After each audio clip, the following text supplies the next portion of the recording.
Hey Fight fans, I'm Sarah Davis and you're watching Fight News Now Extra.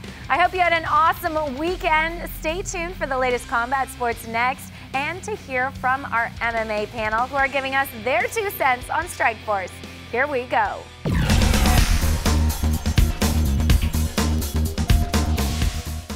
The UFC's lightweight champion Benson Henderson has just signed a new 8-fight deal with the promotion, securing his job for another few years. There's a good chance that Henderson will meet Strikeforce's lightweight title holder Gilbert Melendez and maybe Bellator's former lightweight champ Eddie Alvarez within the year.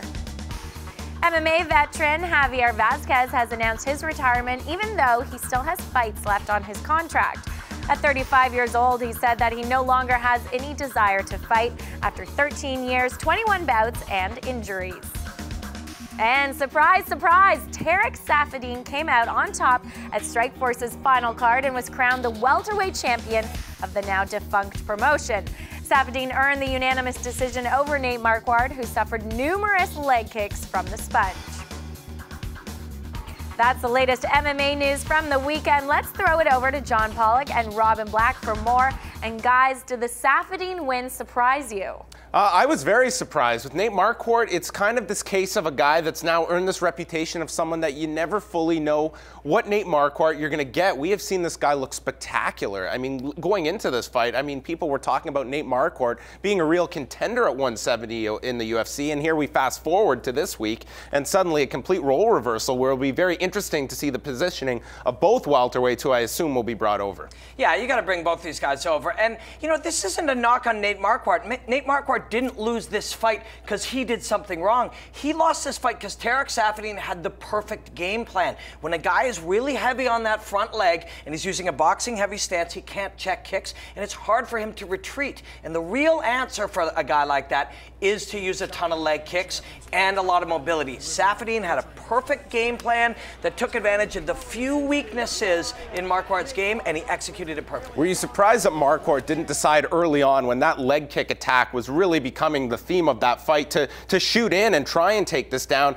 as opposed to later in the fight where that really wasn't an option for Marquardt by that point? Yeah, I just think he didn't expect it, and it kind of sneaks up on you when you're very tough and you've taken a lot of leg kicks and you're in phenomenal shape. You take a few of those and you think, that's not a big deal, let's keep working, keep working. All of a sudden it's round 3, you're losing some rounds, you're losing some mobility, there's clotting, blood clotting, all that tissue's getting all tangled up in your leg, and it's a little too late by then. I thought overall that Tarek Saffiedine, to me, he's the fighter I will most remember from this card, because he's someone that I definitely think was kind of on the bubble in terms of whether he would be brought over to the UFC. I mean, there aren't a huge amount of spots here in the UFC, and Tarek Saffiedine very likely might have won himself a roster spot with that victory. A very kind of fitting end to this story of Tarek Saffiedine, who came up in the ranks of Strikeforce, leaving as champion. It was kind of a cool deal to end with. that is super cool, and it's like, you know, we like fighting for a lot of reasons. You like to watch a fight in and of itself, but some of these stories are great. Who doesn't like seeing a guy, like you said, come all the way up from the junior ranks,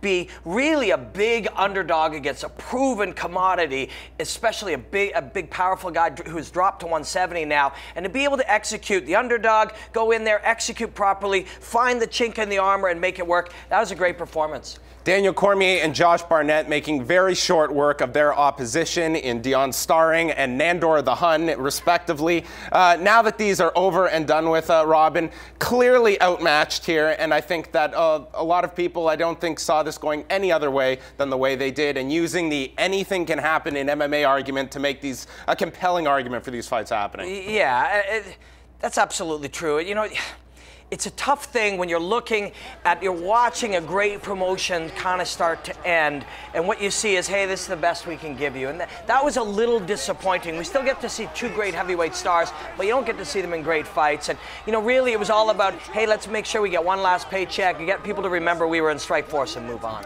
To that end, though, Josh Barnett and Daniel Cormier making the most of their post-fight interviews. To me, Daniel Cormier being very business savvy here, calling out Frank Mir for April the 20th. Frank Mir wants that fight as well. If those two land on Fox, a lesson to a lot of fighters that we saw with Rory McDonald on the last Fox special. Calling out an opponent, it's not disrespectful, it's smart up here. And Josh Barnett likewise. I mean, cutting a very compelling interview that, to me, if I'm a UFC fan, I want to see this guy fight with the UFC heavyweights. Hey, maybe maybe calling a guy out is disrespectful, but who cares? You know, you got to make a living. You got to make people notice you. You got a pack of 600 fighters and fighters from all around the world. And the average fan isn't watching the way that we're watching. They're going, they need a reason to remember you. And if Josh Barnett stands there with a mohawk, you know, saying crazy stuff about having no master and cutting a cool promo like that, and Daniel Cormier demands a fight with a guy that we all know, that's how you do some business. The most controversial decision of the night belonged to that of Ryan Couture getting a split win over KJ Noons. I originally scored this 29-28 for KJ. You had it for Ryan Couture. I went back and watched that first round, which I think was a much closer round than a lot of people gave credit to, that